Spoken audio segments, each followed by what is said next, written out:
Hello everyone, doctor Priyadarshi classes में आप सभी का स्वागत है। आज हम लोग वीकली करंट अफेयर्स को देखने वाले हैं। जितने भी 1 वीक का मोस्ट इम्पोर्टेंट करंट अफेयर्स है, उन सारे करंट अफेयर्स को इस क्लास में डिस्कस करेंगे। तो चलिए आज की क्लास को स्टार्ट करते हैं। आज का फर्स्ट क्वेश्चन है, भारत की अर्थव्यवस्था पर कच्चे तेल की कीमतों में वृद्धि का क्या प्रभाव पड़ता है। ऑप्शन है चालू खाता घाटा घटता है। ऑप्शन बी महंगाई दर कम होती है। ऑप्शन सी चालू खाता घाटा बढ़ता है और जीडीपी वृद्धि प्रभावित होती है। ऑप्शन डी है विदेशी मुद्रा भंडार स्वतः बढ़ जाता है। इसका राइट आंसर ऑप्शन सी, चालू खाता घटता है, चालू खाता बढ़ता है और जीडीपी वृद्धि प्रभावित होती है। तेल कीमत बढ़ने से सीएडी बढ़ता है, महंगाई बढ़ती है और जीडीपी पर नकारात्मक असर पड़ता है। और हम लोग क्वेश्चन 2 देखते हैं। क्वेश्चन 2 है, भारत की फार्मा इंडस्ट्री की मुख्य कमजोरी क्या है। ऑप्शन है अंतिम दवा निर्माण में कमी। Option be active pharmaceutical ingredients के आयात पर निर्भरता। ऑप्शन सी निर्यात में कमी। ऑप्शन डी सरकारी समर्थन की कमी। इसका right answer option be active pharmaceutical ingredients के आयात पर निर्भरता। भारत का एपीआईएस का 65 to 70% आयात करता है, मुख्यतः चीन से। अब हम लोग क्वेश्चन 3 देखते हैं। क्वेश्चन 3 है, H S B C India manufacturing PMI के संदर्भ में निम्न में से कौन सा सही है। ऑप्शन है 50 से नीचे मान विस्तार दर्शाता है। ऑप्शन बी है 50 से ऊपर कमान संकुचन दर्शाता है। ऑप्शन सी 50 से ऊपर कमान विस्तार दर्शाता है। ऑप्शन सी 50 से ऊपर कमान विस्तार दर्शाता है। ऑप्शन डी यह केवल निर्यात को मापता है। तो इसका राइट आंसर ऑप्शन सी है, 50 से ऊपर कमान विस्तार दर्शाता है। PMI greater than 50 equal to विस्तार, 50 इक्वल टू संकुचन। इसका राइट आंसर ऑप्शन सी है, 50 से ऊपर कमान विस्तार दर्शाता है। अब हम लोग क्वेश्चन 4 देखते हैं। क्वेश्चन 4 है, के शेप्ड रिकवरी का अर्थ क्या है। ऑप्शन ए सभी क्षेत्रों में समान विकास। ऑप्शन बी केवल ग्रामीण क्षेत्रों में विकास। ऑप्शन सी कुछ सेक्टर तेजी से बढ़ते हैं जबकि अन्य गिरते हैं। ऑप्शन डी केवल सेवाओं क्षेत्र में वृद्धि। इसका राइट आंसर ऑप्शन सी कुछ सेक्टर तेजी से बढ़ते हैं जबकि अन्य गिरते हैं।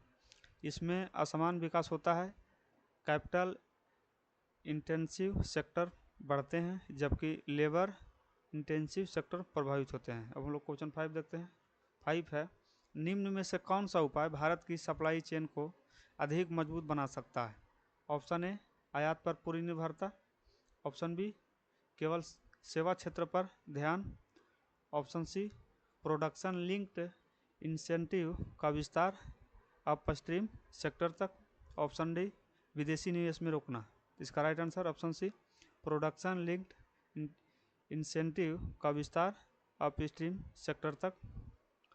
पीएलआई को अपस्ट्रीम सेक्टर्स जैसे सेमीकंडक्टर एपीआईएस तक बढ़ाने से आत्मनिर्भरता बढ़ेगी। अब हम लोग क्वेश्चन 6 देखते हैं। 6 है, भारत के लिए international north south transport corridor का मुख्य महत्व क्या है। ऑप्शन ए अफ्रीका तक सीधा समुद्री मार्ग। ऑप्शन बी पाकिस्तान के माध्यम से व्यापार बढ़ाना।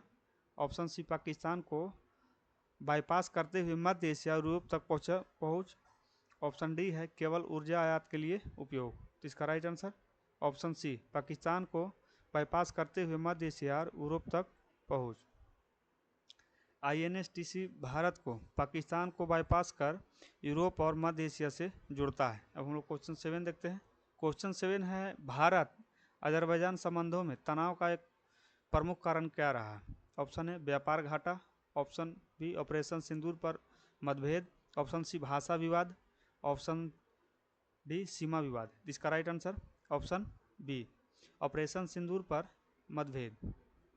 ऑपरेशन सिंदूर को लेकर दोनों देशों के बीच मतभेद हुए हैं। अब हम लोग क्वेश्चन 8 देखते हैं। क्वेश्चन 8 है, भारत की डी हाइफेनेशन पॉलिसी का क्या अर्थ है। ऑप्शन ए सभी देशों के साथ समान दूरी बनाए रखना। ऑप्शन बी, दो देशों के बीच संबंध जोड़कर देखना। ऑप्शन सी, देशों के साथ स्वतंत्र रूप से द्विपक्षीय संबंध रखना। ऑप्शन डी, केवल पड़ोसी देशों पर ध्यान देना। इसका राइट आंसर ऑप्शन सी, देशों के साथ स्वतंत्र रूप से द्विपक्षीय संबंध रखना। भारत अलग अलग देशों जैसे आर्मेनिया और अजरबैजान के साथ स्वतंत्र रूप से संबंध रखता है। अब हम लोग क्वेश्चन 9 देखते हैं। क्वेश्चन 9 है, Mahendra Singh Gill versus chief election commissioner के केस का मुख्य निष्कर्ष क्या था? Option A, election commission of India के पास कोई शक्ति नहीं है। ऑप्शन बी, आर्टिकल 324 पूर्णतः सीमित शक्ति देती है। ऑप्शन सी, आर्टिकल 324 एक व्यापक शक्ति है पर कानून के अधीन। ऑप्शन डी, केवल संसद ही चुनाव करा सकती है। इसका right answer option C, article 324 एक व्यापक शक्ति है पर कानून के अधीन है। सुप्रीम कोर्ट ने कहा कि आर्टिकल 324 व्यापक है लेकिन कानून के अधीन है। क्वेश्चन हम लोग 10 देखते हैं। न्यूक्लियर फ्यूजन में क्यू वैल्यू क्या दर्शाता है? ऑप्शन ए, तापमान। ऑप्शन बी, दाब। ऑप्शन सी, ऊर्जा उत्पादन और खपत का अनुपात। ऑप्शन डी, रेडियोधर्मिता स्तर। तो इसका राइट आंसर ऑप्शन सी, ऊर्जा उत्पादन और खपत का अनुपात। Q value equal to output energy versus input energy. Q greater than 1 होने पर शुद्ध ऊर्जा लाभ होता है। अब हम लोग क्वेश्चन नेक्स्ट 11 देखते हैं। वर्ल्ड हेल्थ ऑर्गेनाइजेशन द्वारा समर्थित वन हेल्थ अप्रोच का मुख्य उद्देश्य क्या है? ऑप्शन ए, केवल मानव स्वास्थ्य सुधारना। ऑप्शन बी, केवल पशु रोग नियंत्रण। ऑप्शन सी, मानव पशु और पर्यावरण के स्वास्थ्य का एकीकृत प्रबंधन। ऑप्शन डी, केवल वैक्सीन उत्पादन बढ़ाना। तो इसका राइट आंसर ऑप्शन सी, मानव पशु पर्यावरण के स्वास्थ्य का एकीकृत प्रबंधन। वन हेल्थ मानव पशु और पर्यावरण तीनों के स्वास्थ्य को जोड़ता है। अब हम लोग क्वेश्चन 12 देखते हैं। भारत में नेशनल वन हेल्थ मिशन का प्रमुख उद्देश्य क्या है? ऑप्शन ए, केवल अस्पतालों का निर्माण। ऑप्शन बी, केवल टीकाकरण कार्यक्रम। ऑप्शन सी, जूनोटिक रोगों की रोकथाम और समन्वित निगरानी। ऑप्शन डी, केवल आयुर्वेद को बढ़ावा देना। इसका right answer option C, zoonotic रोगों को रोकथाम और समन्वित निगरानी।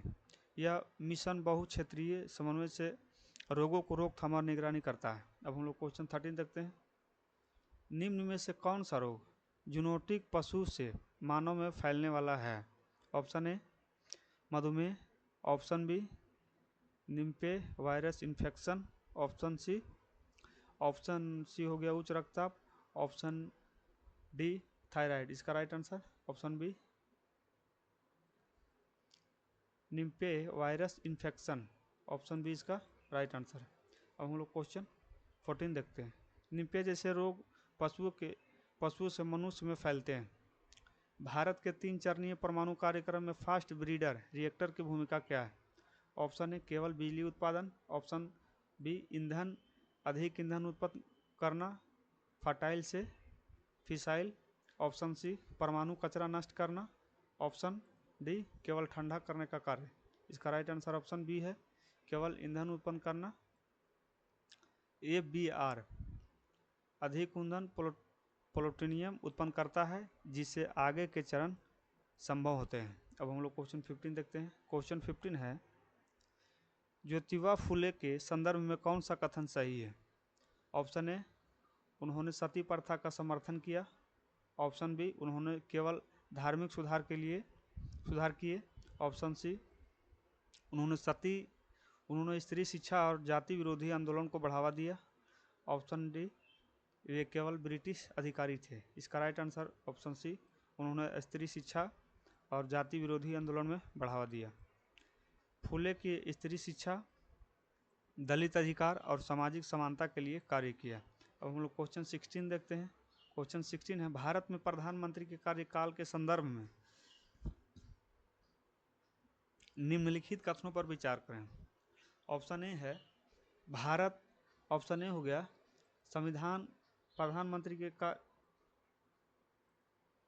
संविधान प्रधानमंत्री के लिए 5 वर्ष का निश्चित कार्यकाल निर्धारित करता है। ऑप्शन बी 2 है। दूसरा है प्रधानमंत्री तब तक पद पर रहते हैं जब तक उन्हें लोकसभा का विश्वास प्रस्ताव प्राप्त होता है। ऑप्शन सी है थ्री स्टेटमेंट है, प्रधानमंत्री के कार्यकाल की संख्या पर संवैधानिक सीमा। तो इसमें कौन सा सही है?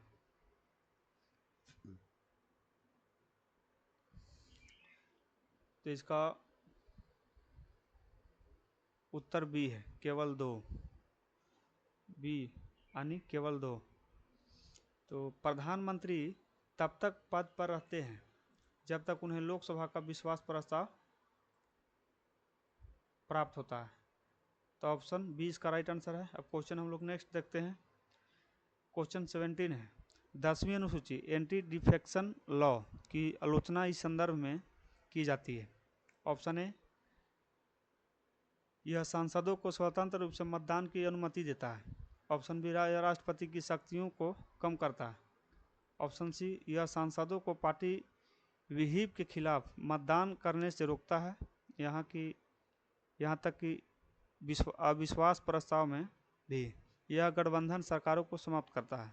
इसका राइट आंसर ऑप्शन सी, यह सांसदों को पार्टी विहिप के खिलाफ मतदान करने से रोकता है, यहाँ तक कि अविश्वास प्रस्ताव में। क्वेश्चन हम लोग 18 देखते हैं। क्वेश्चन 18 है, निम्नलिखित में से किस मामले में दल बदल विरोधी कानून की संवैधानिक वैधता को बरकरार रखा गया? ऑप्शन ए, केशवा भारती बनाम केरल राज्य। ऑप्शन बी, मिनर्वा मिल्स बनाम भारत संघ। ऑप्शन सी, कियोटो फोलोहन बनाम जाचिल हो। ऑप्शन डी, एसआर बोमई बनाम भारत संघ।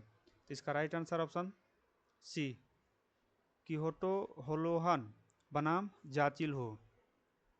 अब हम लोग क्वेश्चन 19 देखते हैं। संसदीय प्रणाली में उत्तरदायित्व के संदर्भ में निम्नलिखित कथनों पर विचार करें। ऑप्शन ए, अविश्वास प्रस्ताव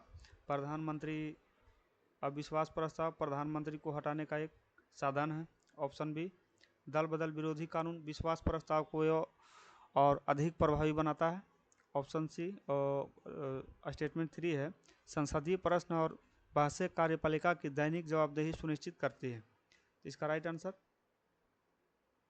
ऑप्शन ए हो गया 1 और केवल 3, और 2 है केवल 2, और ऑप्शन सी है 2 और 3 केवल, और डी है 1, 2 और 3।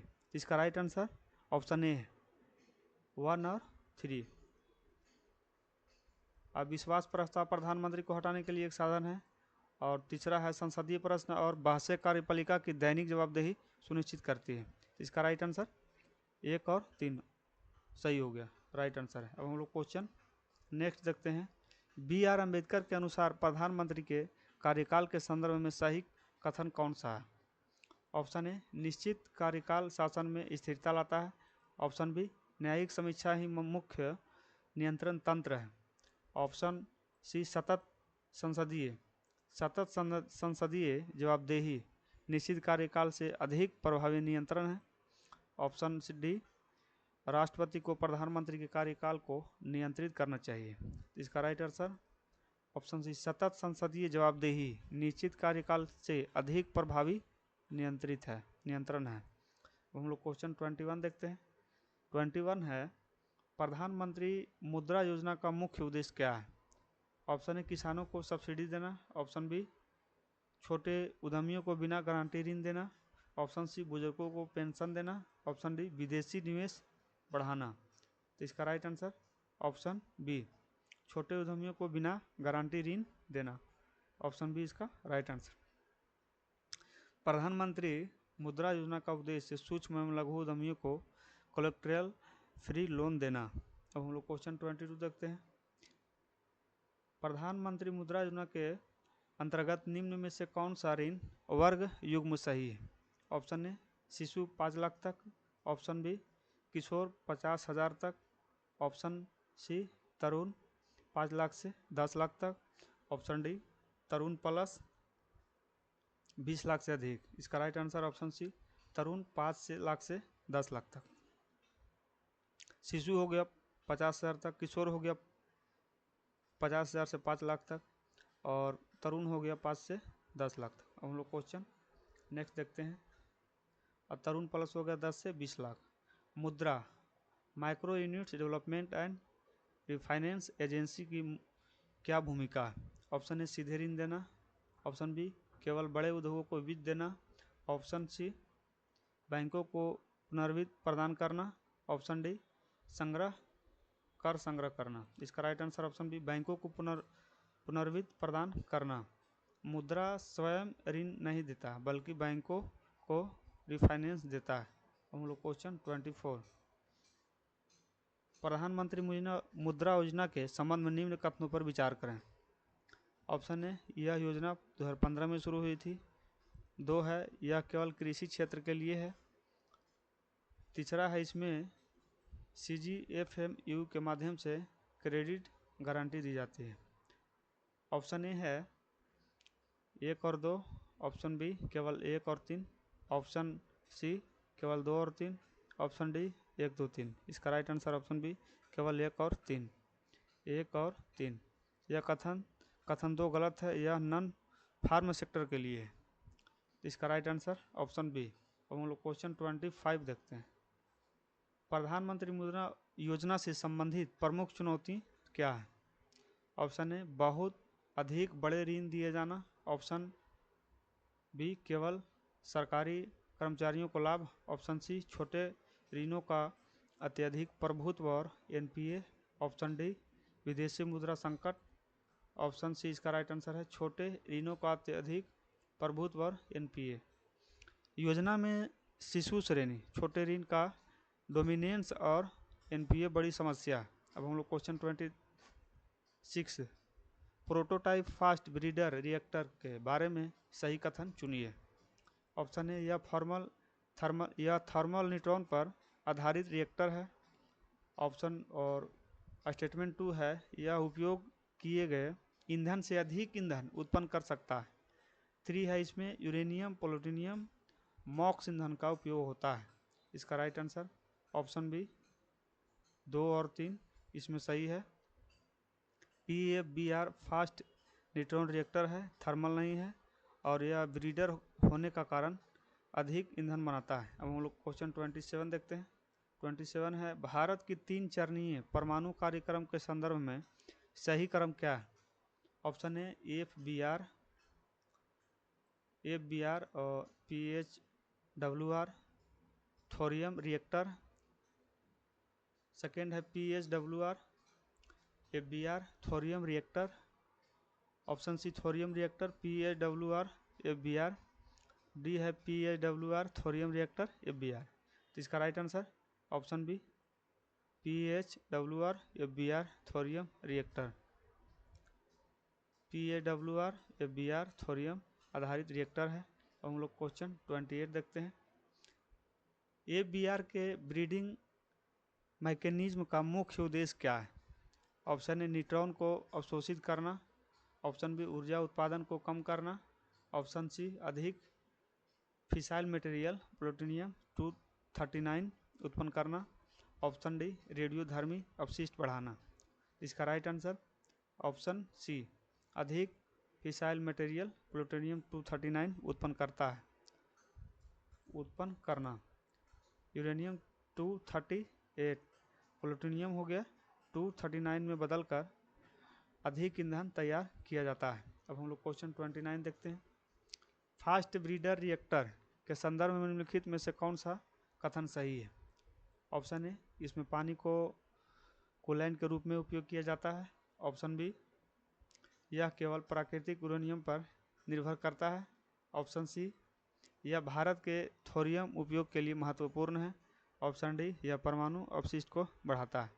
इसका right answer option C FBR thorium की उपयोगी ईंधन यूरेनियम 233 में बदलने का ब्रिज है। अब हम लोग क्वेश्चन 13 देखते हैं। क्वेश्चन 30 है, PFBR से संबंधित चुनौतियों में शामिल है। ऑप्शन ए, सोडियम कूलेंट का खतरा, ऑप्शन बी सॉरी स्टेटमेंट 2 हो गया कुंजी पूंजी उच्च पूंजी लागत।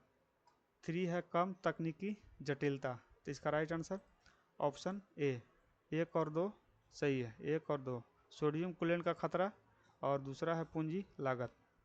यह बियर अत्यधिक जटिल और महंगा होता है, इसलिए 3 जो है गलत है। Thank for watching doctor Priyadarshi classes. अब हम लोग मिलते हैं नेक्स्ट क्लासेस में। All the best.